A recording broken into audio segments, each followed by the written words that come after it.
മറ്റു പല ജീവികളും രാവിലെ മുതൽ നന്നായി ഭക്ഷണം കഴിച്ച് അങ്ങനെ അവസാനം കിടന്നുറങ്ങാൻ വേണ്ടി അതിൻ്റെ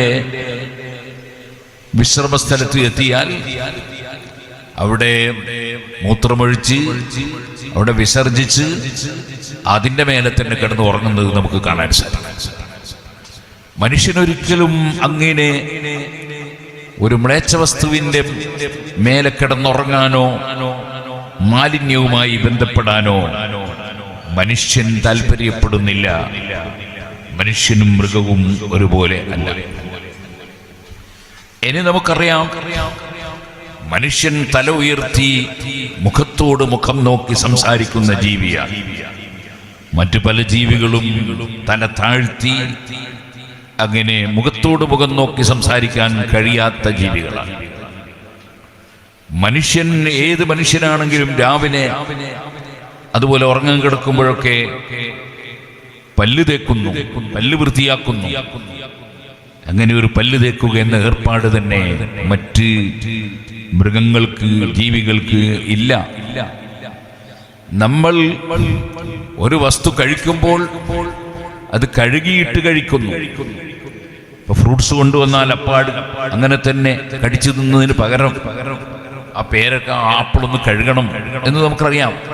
അതിന്റെ മേലെ എന്തെല്ലാം മരുന്നാണ് അടിച്ചത് നമുക്കറിയില്ല, എവിടെയൊക്കെയാണ് കൊണ്ടുപോയിട്ടത് എന്നറിയില്ല.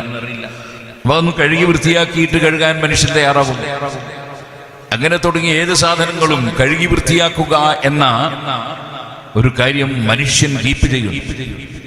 മറ്റു ജീവികൾക്ക് അങ്ങനെ ഒരു കഴുകി വൃത്തിയാക്കൽ ഇല്ല. നമ്മളൊരു ഭക്ഷണം കഴിക്കുമ്പോൾ ആ ഭക്ഷണം കഴിക്കുന്ന പ്ലേറ്റ് കഴുകി വൃത്തിയാക്കും. കാരണം ആ പ്ലേറ്റ് വൃത്തിയുള്ള പ്ലേറ്റിൽ ഭക്ഷണം കഴിക്കണം എന്ന് നമുക്ക് നിർബന്ധമാണ്. ഇപ്പൊ പിന്നെ ഒരു ചെറിയ ഒരു ഏർപ്പാടുണ്ട്, കഴുകി നന്നായി വൃത്തിയാക്കും, എന്നിട്ട് ടിഷ്യൂ എടുത്തിട്ട് അങ്ങോട്ട് തുടച്ചാൽ അതോടുകൂടി എല്ലാ വൃത്തിയോടും ആയി. കാരണം ഈ ടിഷ്യൂ എന്ന് പറയുന്ന സാധനം അത് അതിൻ്റെ ഉള്ളിൽ എന്തൊക്കെയാണ് ഉള്ളത്, എന്തൊക്കെ കൂട്ടിയിട്ടാ എന്തൊക്കെ ചേർത്തിട്ടാണ് ഉണ്ടാക്കിയെന്ന് നമുക്കറിയൂ. അതിലെന്തെല്ലാം കച്ചറകൾ അടങ്ങി നമുക്ക് കണ്ടാൽ നല്ല വെളുപ്പ് കളറുണ്ടാവും. അതേ സമയത്ത് ആ ടിഷ്യൂവിൽ അടങ്ങിയ വസ്തുക്കൾ നമുക്കറിയില്ല. അത് പ്ലേറ്റ് കഴുകിയിട്ട് ആ നനവുള്ള പ്ലേറ്റ് ഇതോടുകൂടി തുടച്ചാൽ ആ പ്ലേറ്റിൽ ഇതിലുള്ള കച്ചറ മുഴുവനുമായി. എന്നിട്ട് പിന്നെ ഭക്ഷണം അതിലിട്ട് കഴിക്കുന്നില്ല. അതിന് പകരം ആ കഴുകിയ പ്ലേറ്റിന് എന്താ കുഴപ്പം? വെള്ളമല്ലേ കഴുകിയത്, അത് തുറക്കേണ്ട ആവശ്യം എന്താണ്? അപ്പൊ അത് കൂടുതൽ ചിന്തിക്കാതിരിക്കുമ്പോൾ അങ്ങനെയാണ്. ഞാൻ പറഞ്ഞു വന്നത്, കഴുകിയിട്ട് കഴിക്കുക എന്നത് മനുഷ്യന്റെ സ്വഭാവമാണ്. മനുഷ്യൻ സ്വന്തത്തിൽ പോയി കുളിക്കുന്നു, ശരീരം വൃത്തിയാക്കുന്നു. അതേപോലെ അതിന്റെ ചെറിയ കുട്ടികളെ മനുഷ്യൻ കുളിപ്പിച്ച് വൃത്തിയാക്കുന്നു. മൃഗങ്ങൾക്ക് അങ്ങനത്തെ പരിപാടിയൊന്നുമില്ല. ചില മൃഗങ്ങൾ ചിലപ്പോൾ നല്ല ചൂടെടുക്കുമ്പോൾ വെള്ളത്തിലിറങ്ങി എന്നൊക്കെ വരും. പക്ഷേ ചിലപ്പോൾ ആനയെ കുളിപ്പിച്ചതുപോലെ എന്ന് പറയാറില്ല, കുളിച്ച് നല്ല വൃത്തിയായി വരുമ്പോൾ തന്നെ മണ്ണ് വാരി ശരീരത്തിലൊക്കെ വലിച്ചു കയറിയും. ഇത് കീപ്പ് ചെയ്ത് സൂക്ഷിച്ചു പോകണം എന്ന ബോധം പലപ്പോഴും പല ജീവികൾക്കും ഉണ്ടാവില്ല. മനുഷ്യൻ അവന്റെ സ്വഭാവത്തിൽ സംസ്കരണമുള്ളവനാകും. അങ്ങനെ ആകുമ്പോഴാണ് യഥാർത്ഥ മനുഷ്യനാകുന്നത്. സ്വഭാവത്തിൽ സംസ്കരണം വേണം. അവൻ ഈ കുറുക്കന്മാരെ പോലെ കൂക്കി വിളിക്കേണ്ടവൻ അല്ല. അതേപോലെ കുരങ്ങന്മാരെ പോലെ മാന്തിപ്പറിക്കേണ്ടവർ അല്ല. മനുഷ്യൻ ഉന്നത സ്വഭാവം ജീവിതത്തിൽ പകർത്തി ജീവിക്കണം. അപ്പോഴാണ് ഒരു മനുഷ്യൻ യഥാർത്ഥ മനുഷ്യനാകുന്നത്. നിങ്ങൾ കണ്ടിട്ടുണ്ടോ ഏതെങ്കിലും ഒരു കാളയോ പോത്തോ അതിൻ്റെ അച്ഛനെ ബഹുമാനിക്കുന്നത്, അല്ലെങ്കിൽ അതിൻ്റെ അമ്മയെ ആദരിക്കുന്നത് കണ്ടിട്ടുണ്ടോ? അതുണ്ടാവില്ല. കാരണം അത് പോത്തായത് തന്നെയാണ് കാരണം അതിന് അങ്ങനെ ഒരു കുടുംബ ബന്ധം കീപ്പ് ചെയ്യുക എന്നത് ഇല്ല. അതേസമയം മനുഷ്യനങ്ങനെയല്ല. മനുഷ്യൻ ഏത് മതത്തിൽപ്പെട്ടവനാണെങ്കിലും ഒരു മതത്തിൽ പെടാത്തവനാണെങ്കിലും അവന്റെ അച്ഛനമ്മമാരെ അവൻ ആദരിക്കും. അതൊരു നിർബന്ധമായ കടപ്പാടാണ്, അച്ഛനെയും അമ്മയെയും ആദരിക്കുക. മൃഗങ്ങൾക്കത് കാണൂല. കാരണം മൃഗങ്ങൾ നേരത്തെ അതിന് സന്താനമുണ്ടായത് തന്നെ വിവാഹത്തിലൂടെയല്ല, മറിച്ച് കാണുന്നതിൻ്റെ പിന്നാലെ ഐ ലവ് യു എന്ന് പറഞ്ഞ് പോയതാണ്, അല്ലാതെ ഒരു വിവാഹത്തിലൂടെ ഉണ്ടായതല്ല. അത് കാരണത്താൽ തന്നെ അതിനൊരു കുടുംബ ബന്ധമില്ല. ഇവ ചിലരുണ്ടല്ലോ, എല്ലാ മതത്തിലും വിവാഹമുണ്ട്, ആ വിവാഹത്തെയൊക്കെ പരിശുദ്ധ ദീനുൽ ഇസ്ലാം അതിനെ പരിഗണിക്കുന്നുണ്ട്. നമ്മൾ ഈ അടുത്ത് നമ്മുടെ പ്രസ്ഥാനത്തിൻ്റെ കീഴിൽ ഏകദേശം 2000-ഓളം വരുന്ന പാവപ്പെട്ട യുവതീ യുവാക്കൾക്ക് മാംഗല്യം നടത്തി ഗൂഡല്ലൂരിൽ. അവിടെ മുസ്ലിങ്ങൾക്ക് മാത്രമല്ല നമ്മളത് ചെയ്തു കൊടുത്തു, ധാരാളം അമുസ്ലിം ചെറുപ്പക്കാരും ചെറുപ്പക്കാരികളും നമ്മുടെ പ്രസ്ഥാനത്തിന്റെ ചെലവിൽ അവിടെ വിവാഹിതരായി. അത് ഈ ഒരു വർഷം മാത്രം ചെയ്തതല്ല, മുമ്പും പലപ്പോഴും ചെയ്തിട്ടുണ്ട്. അതുകൊണ്ടാണ് അതിന് നേതൃത്വം നൽകുന്ന നമ്മുടെ അബ്ദുസലാം മുസ്ലിയാർ അവർക്ക് തമിഴ്നാട് ഗവൺമെന്റ് ഡോക്ടറേറ്റ് നൽകിയത്. ഞാൻ പറഞ്ഞു വരുന്നത്, ആ അമുസ്ലിം സഹോദരന്മാരും സഹോദരിമാരും അവരതിൻ്റെ തൊട്ടടുത്തുള്ള ദേവാലയത്തിൽ പോയി മാലയിട്ട് വന്നു നമ്മുടെ സദസ്സിൽ വന്നിരുന്നു. നമ്മൾ സ്റ്റേജിൽ വെച്ച് അംഗഹത്തുക ബിന്ദി എന്ന് പറഞ്ഞ് ഇസ്ലാമിൻ്റെ വൈവാഹിക കർമ്മത്തിന് ആവശ്യമായ കാര്യങ്ങൾ പറഞ്ഞു കൊടുത്തുകൊണ്ട് ചൊല്ലിക്കൊടുത്തുകൊണ്ട് അവരത് പറഞ്ഞുകൊണ്ട് വിവാഹിതരായി. 2 വിവാഹത്തെയും മുസ്ലിമീങ്ങൾ പരിഗണിക്കും. അതുകൊണ്ടാണല്ലോ ഒരു വ്യക്തി, ഒരു അമുസ്ലിമായ സ്ത്രീയും പുരുഷനും, അദ്ദേഹം ഒരാൾ ഭാര്യയും ഭർത്താവുമാണ്, അദ്ദേഹം ഒരു ദിവസം 2 പേരും ഞാൻ ഇസ്ലാം മതം സ്വീകരിക്കുകയാണ് എന്ന് സ്വമേധയാ തീരുമാനിച്ച് ഇസ്ലാമിലേക്ക് വന്നാൽ നിങ്ങളുടെ നേരത്തെ നടന്ന വിവാഹം മാറ്റണം എന്നും മുസ്ലിം പണ്ഡിതന്മാർ പറയില്ല. അവരുടെ മതത്തിൽ നിന്നുകൊണ്ട് അവർ നടത്തിയ വിവാഹത്തെ അവർ ഇസ്ലാമിലേക്ക് കടന്നു വരുമ്പോൾ അതിന് പരിഗണന നൽകുകയാണ് ഇസ്ലാമിൻ്റെ സ്വഭാവം. കാരണം ഇസ്ലാം എന്ന് പറയുന്നത് ഒരൽപ്പവും വർഗീയത കാണിക്കാൻ പാടില്ല എന്ന് പഠിപ്പിക്കുന്ന മതമാണ്. ഇസ്ലാമിന്റെ ആശയങ്ങളൊക്കെ അങ്ങനെയാണ്. ഖുർആനിൽ നിങ്ങൾ കണ്ടില്ലേ, ലാ തസബ്ബുല്ലദീന യദ്ഊന മിൻ ദൂനില്ലാഹി ഫയസബ്ബുല്ലാഹ അദുവൻ ബിഗൈരി ഇൽം. നിങ്ങൾ മുസ്ലിങ്ങൾ ലോകസൃഷ്ടാവായ അല്ലാഹുവിനെ, പടച്ചവനെ മാത്രം ആരാധിക്കുന്നവരാണ്. എന്നാൽ മറ്റു പലരും വേറെ പല വസ്തുക്കളെയും വ്യക്തികളെയും ആരാധിക്കുന്നവരായി ഉണ്ട്. അവർ ആരാധിക്കുന്നത് അവരുടെ ദൈവങ്ങളെയോ ദേവതകളെയോ നിങ്ങളാരും ചീത്ത പറയാൻ പാടില്ല, തെറി വിളിക്കാൻ പാടില്ല, നിസ്സാരപ്പെടുത്തി സംസാരിക്കാൻ പാടില്ല എന്ന് ഖുർആൻ തന്നെ പഠിപ്പിക്കുകയാണ്. അങ്ങനെ വരുമ്പോൾ അത് നാട്ടിൽ പ്രശ്നങ്ങൾ ഉണ്ടാകാൻ കാരണമാകും. അവർ തിരിച്ച് നിങ്ങൾ ആരാധിക്കുന്ന അല്ലാഹുവിനെ ചീത്ത പറയാൻ കാരണമാകും. അങ്ങനെ സമാധാനം നഷ്ടപ്പെടുന്ന ഒരു ചുറ്റുപാടിലേക്ക് പോകും. ഒരിക്കലും നിങ്ങളിൽ നിന്ന് അങ്ങനെയൊന്നും ഉണ്ടാകാൻ പാടില്ല എന്ന് ഖുർആൻ വ്യക്തമായി പഠിപ്പിക്കുകയാണ്. ഇസ്ലാം അങ്ങനെയാണ്. ഞാൻ എൻ്റെ ഭാര്യ, ഞാൻ വിവാഹം കഴിച്ച് കൂട്ടുജീവിതം നയിച്ച് എനിക്ക് മക്കളുണ്ട്, മക്കളുണ്ട്. പക്ഷേ ഞാൻ നിസ്കരിക്കാൻ വേണ്ടി വുളൂ ചെയ്ത് അങ്ങനെ അംഗസ്നാനം നടത്തി കയറി വരുമ്പോൾ എൻ്റെ ഭാര്യയെ തൊട്ടുപോയി. എന്നാൽ ഞാൻ ആ വുളൂ നഷ്ടപ്പെട്ടു പോയി. അത് വീണ്ടും രണ്ടാമത് എടുത്താലേ എനിക്ക് നിസ്കരിക്കാൻ പറ്റും. അതേ സമയത്ത് ഒരു മനുഷ്യൻ്റെ ഉമ്മ അല്ലെങ്കിൽ പെങ്ങള്, അവരെ തൊട്ടാൽ വുളൂ മുറിയില്ല. അതിനൊക്കെ അടിസ്ഥാനപരമായ കാരണങ്ങളുണ്ട്. ഇപ്പോൾ ഞാനതിലേക്ക് കടക്കുന്നില്ല. കാരണം ഉമ്മ എന്ന് പറയുന്നത് സാധാരണ നിലയ്ക്ക് ഒരു വൈകാരികമായ സമീപനത്തിന് നിമിത്തമാകാത്ത സ്ത്രീയാണ്. ഉമ്മാനെ തൊടുമ്പോൾ ആർക്കും ഒരു വികാരം ഉണ്ടാകാനുള്ള സാധ്യതയില്ല. പെങ്ങളെ തൊടുമ്പോൾ ഉണ്ടാകാൻ സാധ്യതയില്ല, ഉമ്മാമനെ തൊടുമ്പോൾ ഉണ്ടാകാൻ സാധ്യതയില്ല. അതുകൊണ്ട് ഉമ്മയെ തൊട്ടാൽ വുളൂ മുറിയില്ല, പെങ്ങളെ തൊട്ടാൽ വുളൂ മുറിയില്ല. എന്നാൽ ഒരാൾ ഇസ്ലാമിലേക്ക് വന്നു, അദ്ദേഹത്തിൻ്റെ അമ്മ, അവർ ഇന്നും മറ്റൊരു മതത്തിലാണ്.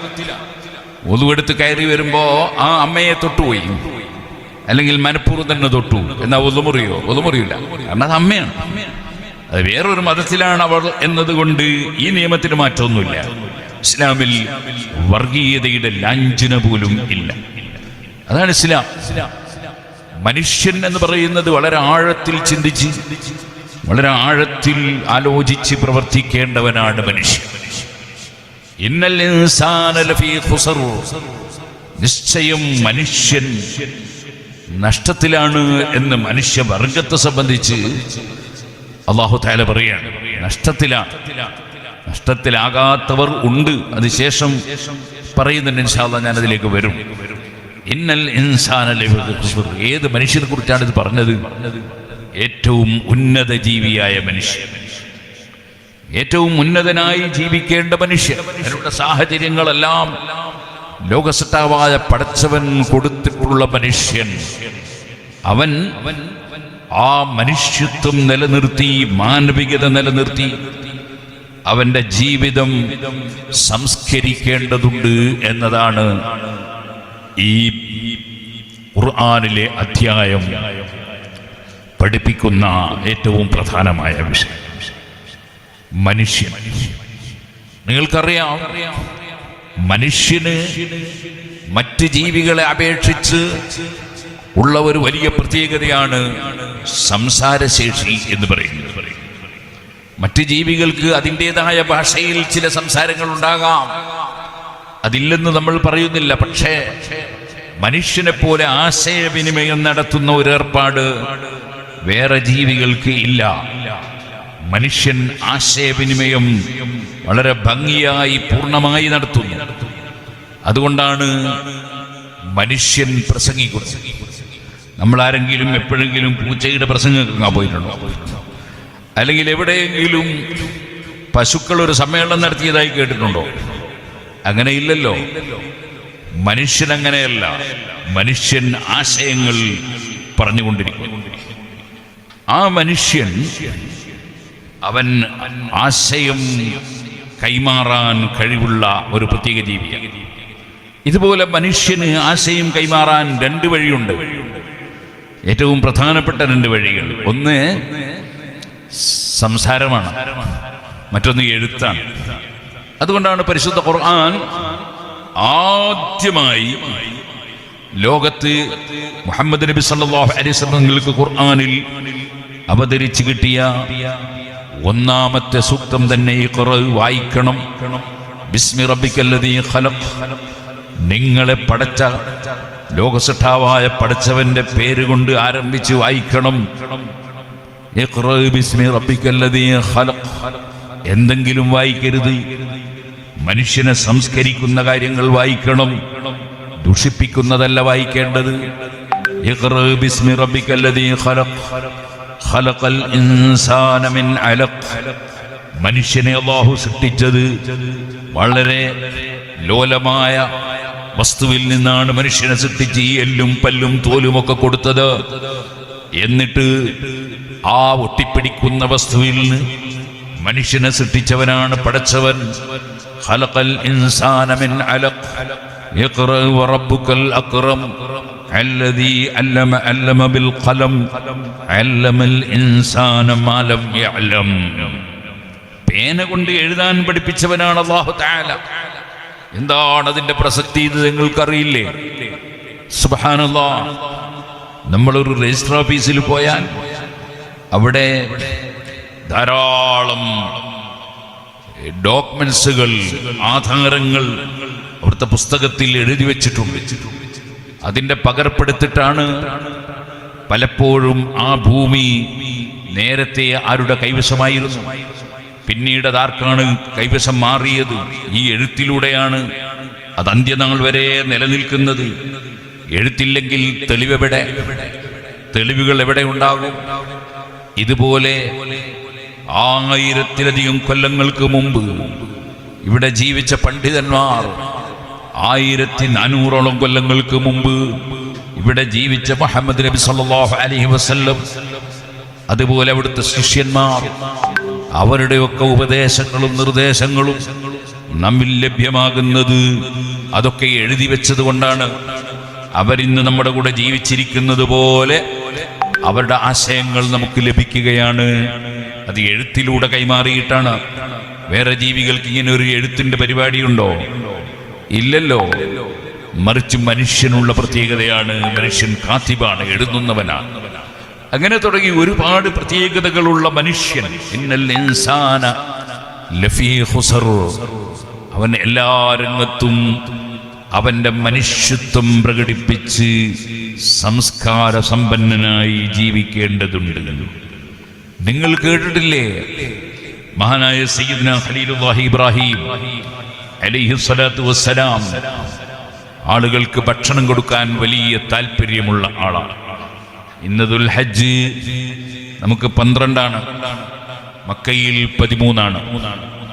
അങ്ങനെ വരുമ്പോ നാളെയും കൂടി നമുക്ക് ദുൽഹജ്ജിലെ അതിപ്രധാനപ്പെട്ട ഒരു ദിനം ബാക്കിയുണ്ട്. നാളത്തെ അസ്റിന്റെ ശേഷവും കൂടി നമുക്ക് നിസ്കാരശേഷം ഫർദ് നിസ്കാരത്തിന്റെയും സുന്നത്ത് നിസ്കാരത്തിന്റെയും ജനാസ നിസ്കാരത്തിന്റെയും ഒക്കെ ശേഷം പ്രത്യേകം സുന്നത്തുള്ള അവസരമാണ്.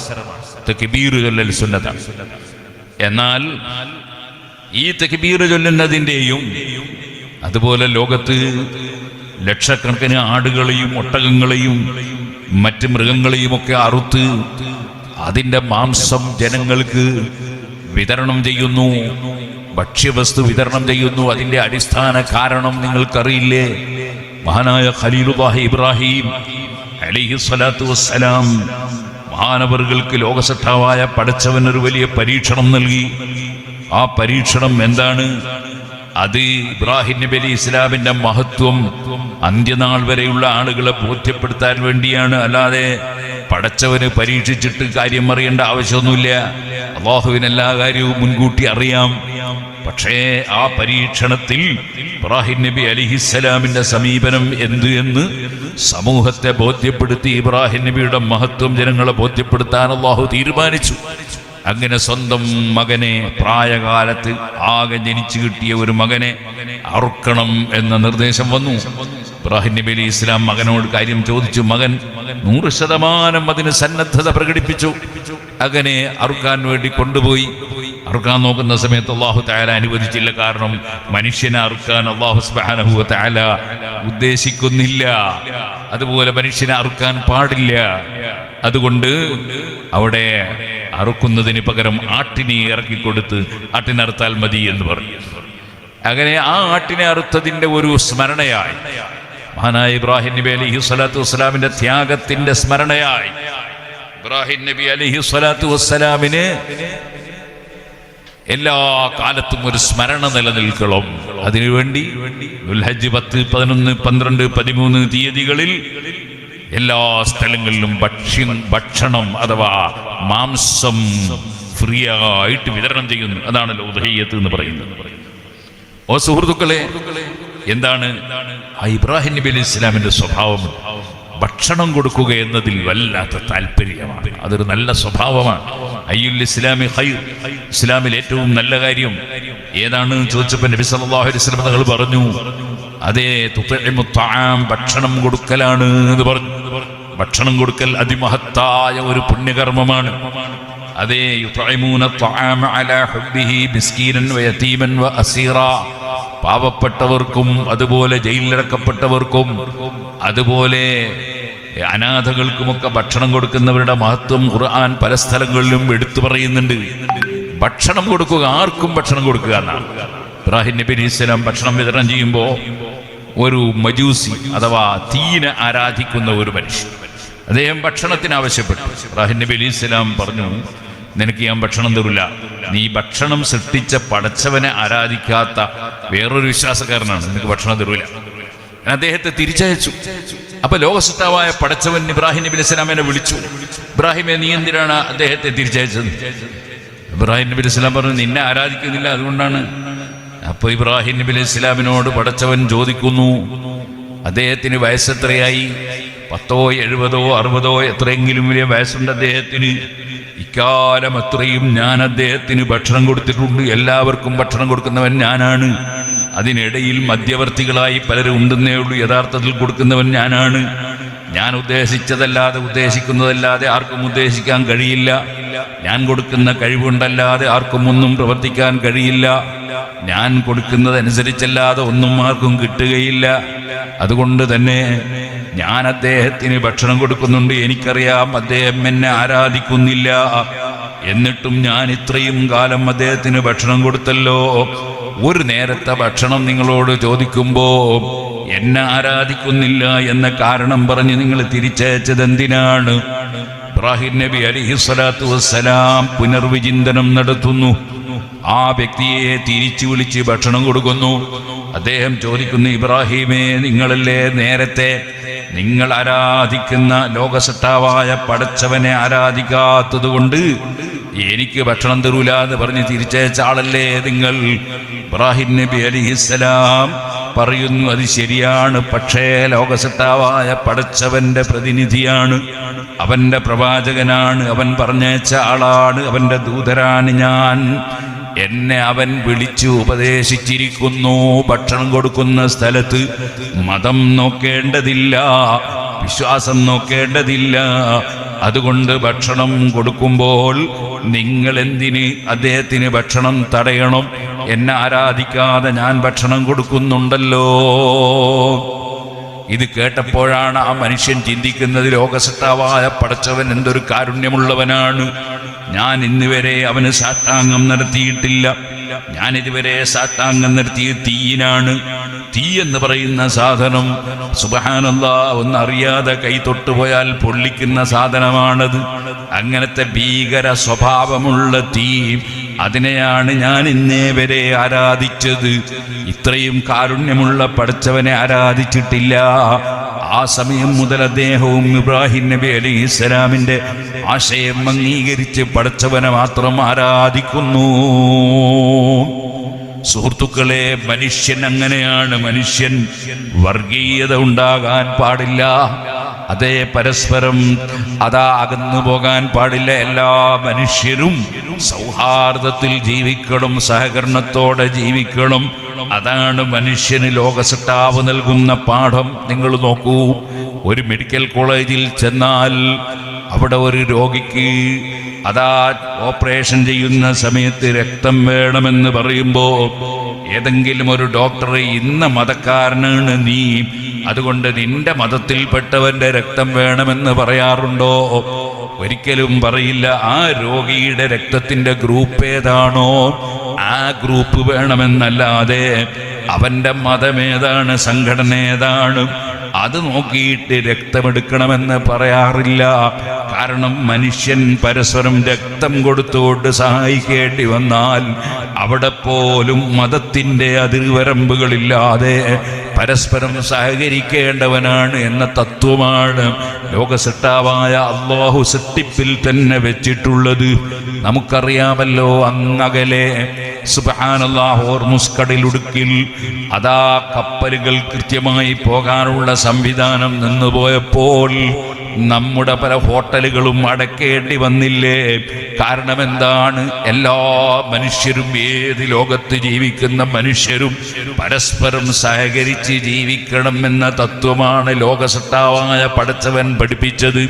പാലക്കാട്ടുകാർക്ക് ചിലപ്പോൾ കൊടുത്തത് നെല്ലായിരിക്കാം, കുറ്റ്യാടിക്കാർക്ക് കൊടുത്തത് തേങ്ങയായിരിക്കാം, അതേ കൊടകുകാർക്ക് കൊടുത്തത് കുരുമുളകായിരിക്കാം, വയനാട്ടുകാർക്ക് കൊടുത്തത് കാപ്പിയായിരിക്കാം, വേറൊരു നാട്ടുകാർക്ക് കൊടുത്തത് പെട്രോളും ഡീസലുമായിരിക്കാം, വേറെ ചിലർക്ക് കൊടുത്തത് മാർബിളിന്റെ കല്ലായിരിക്കാം, മറ്റു ചിലർക്ക് കരിങ്കല്ലായിരിക്കാം, വേറെ ചിലർക്ക് ചെത്തുകല്ലായിരിക്കാം.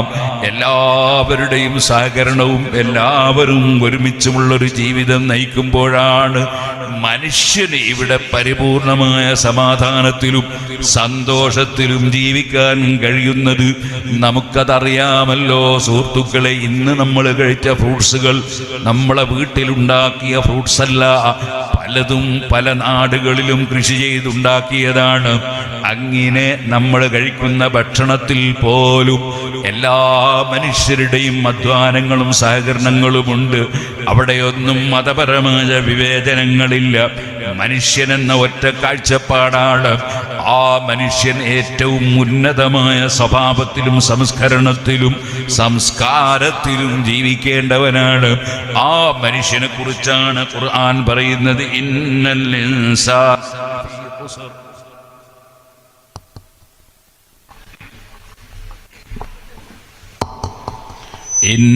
ഇൻസാന ലഫീ ഖുസ്ർ. മനുഷ്യൻ നഷ്ടത്തിലാണ്. അവിടെ വേറെയും പല വ്യാഖ്യാനങ്ങളുമുണ്ട്. നന്ദിയില്ലാത്ത മനുഷ്യൻ, അതേപോലെ ഇത്തരം നല്ല കാര്യങ്ങൾ പറയുമ്പോൾ അതൊന്നും ഉൾക്കൊള്ളാത്ത മനുഷ്യൻ, അങ്ങനെയൊക്കെ അതിനർത്ഥമുണ്ട്. ഏതായിരുന്നാലും മനുഷ്യവർഗം തന്നെ നഷ്ടത്തിലാണ്. ഇല്ലല്ലദീന ആമനു. ഞാൻ ചുരുക്കി പറയാണ്, ഈ സൂറത്ത് ഞാൻ പറഞ്ഞല്ലോ മാസങ്ങളോളം സംസാരിക്കേണ്ട സൂറത്താണ്. ഇന്നൽ ഇൻസാന ലഫീ ഖുസ്ർ. മനുഷ്യൻ വലിയ നഷ്ടത്തിലാണ്. കാരണം എന്താണ്? നമ്മളും കൊതുകും ഒരുപോലെയാകാൻ പറ്റുമോ? കൊതുക് ഇവിടെ കുറഞ്ഞ സമയം ജീവിച്ച് അതങ്ങ് ചത്തുപോകുന്നു. മഴപ്പാറ്റകളിൽ അതാ ചില ചെറിയ ദ്വാരങ്ങളിൽ നിന്ന് കയറി വന്ന് അല്പസമയം കഴിയുമ്പോൾ അതിനെ പിന്നെ കാണുന്നില്ല. അതുപോലെ പല ജീവികളും ഇവിടെ ജീവിച്ചങ്ങ് ശരിയായി പോകുന്നു. മനുഷ്യൻ അങ്ങനെയാണെന്ന് വെക്കാൻ പറ്റുമോ? കാരണം ഖലഖലകും മാ ഫിൽ അർളി ജമീഅ. ഭൂമിയിലുള്ള എല്ലാ വസ്തുക്കളെയും നിങ്ങളെ നന്മയ്ക്ക് വേണ്ടിയാണ് പടച്ചവൻ സൃഷ്ടിച്ചിട്ടുള്ളത്. മനുഷ്യന് വേണ്ടിയാണ് പടച്ചത്. അങ്ങനെ മനുഷ്യന് വേണ്ടി സൃഷ്ടിക്കപ്പെട്ട ഈ ജീവികൾ, അതുകൊണ്ടാണല്ലോ കോഴികൾ മുട്ടയിട്ടതിന് ശേഷം അത് പുഴുങ്ങി തിന്നുന്നില്ല. അതേപോലെ പശുവിൻ്റെ പാല് അതിൻ്റെ സ്വന്തം കുട്ടി കുടിക്കുമ്പോൾ അതിനെ മാറ്റി നിർത്തിയിട്ട് മനുഷ്യൻ കറന്നെടുത്ത് കുടിക്കുമ്പോൾ അത് തെറ്റാണെന്ന് ഇവിടെ ആരും പറയുന്നില്ല. അതേ കടലിലുള്ള മത്സ്യങ്ങൾ, കോടിക്കണക്കിന് മത്സ്യങ്ങളെ മനുഷ്യൻ പിടിച്ചുകൊണ്ടുവന്ന് കഴിക്കുമ്പോൾ അതൊരു തെറ്റാണെന്നാരും പറയുന്നില്ല. കാരണം ലോകത്തുള്ള എല്ലാ ജീവികളും എല്ലാ വസ്തുക്കളും മനുഷ്യന് വേണ്ടി സൃഷ്ടിക്കപ്പെട്ടതാണ്. അതുകൊണ്ട് തന്നെ ആനയെ പോറ്റുന്ന മനുഷ്യരുണ്ട്, സിംഹത്തെ വളർത്തുന്ന മനുഷ്യരുണ്ട്, പുലിയെ പോറ്റുന്ന മനുഷ്യരുണ്ട്, പാമ്പിനെ വളർത്തുന്ന മനുഷ്യരുണ്ട്. അതിന് പകരം മനുഷ്യനെ വളർത്തുന്ന ആനയില്ല, മനുഷ്യനെ വളർത്തുന്ന സിംഹമില്ല, പുലിയില്ല, നരിയില്ല, പാമ്പില്ല. മനുഷ്യന് അധീനപ്പെടാത്തതൊന്നുമില്ല. എല്ലാം മനുഷ്യന് വേണ്ടിയുള്ളതാണ്. ആ മനുഷ്യൻ അവൻ മറ്റുള്ള ജീവികളെ പോലെ ആകാൻ പറ്റുമോ? ആ മനുഷ്യൻ അവന്റെ വിശേഷ ബുദ്ധി കൊണ്ട് ചിന്തിക്കണം. ഈ ലോകത്തിന്റെ അവസ്ഥകളെ കുറിച്ച് ആലോചിക്കണം. ലോകസട്ടാവിനെ അവൻ അറിയാൻ കഴിയണം. അങ്ങനെ ഇല്ലല്ലദീന ആമനൂ. വിശ്വസിക്കേണ്ടത് വിശ്വസിക്കാത്തവർക്കാണ് നഷ്ടം. ഇല്ലല്ലദീന ആമനൂ വഅമിലുസ് സാലിഹാത്ത്. എനിക്ക് നല്ല വിശ്വാസമുണ്ട് എന്ന് പറഞ്ഞാൽ പോരാ. വഅമിലുസ് സാലിഹാത്ത്, നല്ല കർമ്മങ്ങൾ നിർവഹിക്കുന്നവനാകണം. നല്ല കർമ്മങ്ങൾ നിർവഹിക്കുന്നവനാകണം. അങ്ങനെ വിശ്വാസവും സൽക്കർമ്മങ്ങളും ഉണ്ടാകണം. അതില്ലെങ്കിൽ മനുഷ്യൻ നഷ്ടത്തിലാണ്. കാലം സാക്ഷിയാണ്. ഇല്ലല്ലദീന ആമനൂ വഅമിലുസ് സാലിഹാത്ത്. ഓ മുസ്ലിം സഹോദരിമാരെ, സഹോദരന്മാരെ, നമ്മൾ ഉറച്ച് വിശ്വസിക്കുന്നു, ലോകസട്ടാവായ പടച്ചവന്റെ മുമ്പിൽ 5 നേരം നമ്മൾ ഹാജരാകണം. ആ 5 നേരം 5 വഖ്ത് നിസ്കാരം കൃത്യമായി നിർവഹിക്കണം. ആ നിസ്കാരം നിർവഹിച്ചാൽ മാത്രം പോരാ, നമ്മുടെ സമ്പത്തുകളിൽ നിന്ന് പാവപ്പെട്ടവർക്കൊരു വീതം കൊടുക്കണം. സാധുക്കളെ സഹായിക്കണം. നമുക്ക് വേണ്ടി മാത്രം തന്നതല്ല പടച്ചവൻ സ്വത്ത്. സാധുക്കളെ സഹായിക്കണം, ആവശ്യത്തിന് ചെലവഴിക്കണം. വമിമ്മാ റസഖ്നാഹും യുൻഫിഖൂൻ. ആവശ്യമുള്ളതിന് ചെലവഴിക്കണം. ആവശ്യമുള്ള സ്ഥലത്ത് ചെലവഴിക്കണം. പോരാ, അതിൻ്റെ പുറമേ അതേ ലോകസ്ഥാവായ പടച്ചവൻ കൽപ്പിച്ച നിർദ്ദേശങ്ങൾ സ്വീകരിക്കണം. മനുഷ്യൻ റമദാനിൽ നോമ്പെടുക്കണം. മൂമിനായ മുസ്ലിമായ മനുഷ്യനെ കുറിച്ചാണ് ഞാൻ പറയുന്നത്. അല്ലാത്തവർക്ക് നമ്മുടെ മതമനുസരിച്ച് അവർ ജീവിക്കൂലല്ലോ. അതുകൊണ്ട് തന്നെ നമ്മൾ ആരും ഒരു അമുസ്ലിം സഹോദരനോട് നീ നിസ്കരിക്കണമെന്ന് പറയാറില്ലല്ലോ, നീ നോമ്പെടുക്കണമെന്ന് പറയാറില്ല. ഓരോരുത്തരും നിസ്കരിച്ചിട്ടും അവിടെ ഫലവും ഇല്ല എന്നാണ് നമ്മുടെ വിശ്വാസം. അതുകൊണ്ട് അങ്ങനെ ചെയ്യാൻ നമ്മൾ പറയുകയില്ല. ഇന്ന് മുസ്ലിങ്ങളെ സംബന്ധിച്ചിടത്തോളം അവർ കൃത്യമായി നിസ്കരിക്കണം, അവർ നോമ്പെടുക്കണം, അവര് കഴിവുണ്ടെങ്കിൽ ഹജ്ജ് ചെയ്യണം, അങ്ങനെ സൽക്കർമ്മങ്ങൾ പ്രവർത്തിക്കണം. എന്നാൽ സാമൂഹ്യമായി മുസ്ലിമും അമുസ്ലിമും എല്ലാവരും ചെയ്യേണ്ട ഒരുപാട് സാമൂഹ്യമായ കർമ്മങ്ങളുണ്ട്. അതിൽപ്പെട്ടതാണ് രോഗമുണ്ടായാൽ സന്ദർശിക്കണം. രോഗമുണ്ടായാൽ സന്ദർശിക്കുന്നത് എന്തിനാണ്? നമ്മൾ ഡോക്ടറായിട്ടല്ല, രോഗിയെ സമാശ്വസിപ്പിക്കാനാണ്. അവിടെ മുസ്ലിം അമുസ്ലിം വ്യത്യാസമന്യേ രോഗിയെ സന്ദർശിക്കണം. അതേപോലെ മരണപ്പെട്ടാൽ ആ വീട്ടിൽ പോകണം. ആ മരണപ്പെട്ട ഡെഡ് ബോഡിക്ക് പരിചരണങ്ങൾ നടത്തണം. ഇതുപോലെ പാവപ്പെട്ടവനെ സഹായിക്കണം. അവന്റെ വീട്ടിൽ പട്ടിണി കിടക്കുമ്പോൾ നമ്മൾ ഭക്ഷണം കഴിച്ച് കിടക്കാൻ പറ്റില്ല, അവനെ സഹായിക്കണം. അഷ്റഫുൽ ഖൽഖ് സല്ലല്ലാഹു അലൈഹി വസല്ലം വസിയ്യത്ത് ചെയ്തില്ല, ഔസാനി ഖലീലി ബിസബഇൻ, 7 കാര്യം എന്നോട് നബി തങ്ങൾ വസിയ്യത്ത് ചെയ്തു. അതിലൊന്നാണ് ഔസാനി ബിഹുബ്ബിൽ മസാകീനി വദ്ദുനുബി മിൻഹും, പാവപ്പെട്ടവനെ സ്നേഹിക്കണം, പാവപ്പെട്ടവനുമായി അടുക്കണം. അതെ, VIP-കളുടെ അടുത്ത് പോയി ഇരുന്ന് ഫോട്ടോ എടുക്കാൻ എല്ലാവർക്കും വലിയ താല്പര്യം. അതേസമയത്ത് ഈ നാട്ടിലൊരു പാവപ്പെട്ട മനുഷ്യന്റെ യാതൊരു കുഴപ്പവും സൃഷ്ടിക്കാതെ നല്ല വിനയാന്യതനായി ജീവിക്കുന്ന ഒരു പാവപ്പെട്ട തൊഴിലാളിയാണ്, അദ്ദേഹത്തിന്റെ കൂടെ ഒരു ഫോട്ടോ കിട്ടണമെന്ന് ആരും ആലോചിക്കില്ല. കാരണം അയാളുമായിട്ട് അടുക്കണം എന്നുള്ള ചിന്ത ഉണ്ടാവില്ല നമുക്ക്. അവിടെ മുഹമ്മദ് നബി സല്ലല്ലാഹു അലൈഹി വസല്ലം പറയാണ്, ബിഹിബ്ബിൽ മസാകീനി വദ്ദുനൂബി മിൻഹും, പാവപ്പെട്ടവരുമായി അടുക്കണം എന്നതിന്റെ പ്രിയപ്പെട്ട നബി എന്നോട് വസിയ്യത്ത് ചെയ്തു. അദ്ദേഹത്തിന്റെ മനസ്സിന് സന്തോഷമുണ്ടാക്കണം. ഔസാനി ഖലീലി ബിസബഇൻ ബിഹിബ്ബിൽ മസാകീനി വദ്ദുനൂബി മിൻഹും. അതേപോലെ വഅൻ അൻദുറ ഇലാ മൻ ഹുവ വലാ അൻദുറ ഇലാ മൻ ഹുവ ഫൗഖി വഅൻ അൻദുറ ഇലാ മൻ ഹുവ തഹ്തി, താഴെയുള്ളവരിലേക്ക് നോക്കണം എന്ന് പറഞ്ഞാൽ സ്റ്റേജ് വന്ന് താഴെ നോക്കണമെന്നല്ല. സാമ്പത്തിക രംഗത്തും മറ്റും പ്രയാസങ്ങളുള്ളവരെ നോക്കി അവർക്ക് അങ്ങനെ പ്രയാസമുണ്ടല്ലോ എന്ന് മനസ്സിലാക്കി പരിഹാരമുണ്ടാക്കാൻ ശ്രമിക്കുകയും, രണ്ടാമത്തേത് എനിക്ക് പഠിച്ചവൻ ഒരുപാട് അനുഗ്രഹം ചെയ്തിട്ടുണ്ടല്ലോ, അതിനൊക്കെ നന്ദി ചെയ്യണമല്ലോ എന്ന ബോധത്തോടെ ജീവിക്കുകയും വേണം.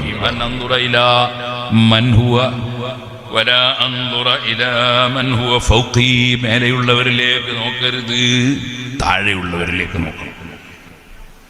അതേപോലെ അപ്പൊ നല്ല സമാധാനം ഉണ്ടാവും. അങ്ങനെ തുടങ്ങി നബി സല്ലല്ലാഹു നിങ്ങൾ നിർത്തിയ വസിയ്യത്തുകൾ, ആ വസിയ്യത്തുകൾ ഒരുപാടുണ്ട്.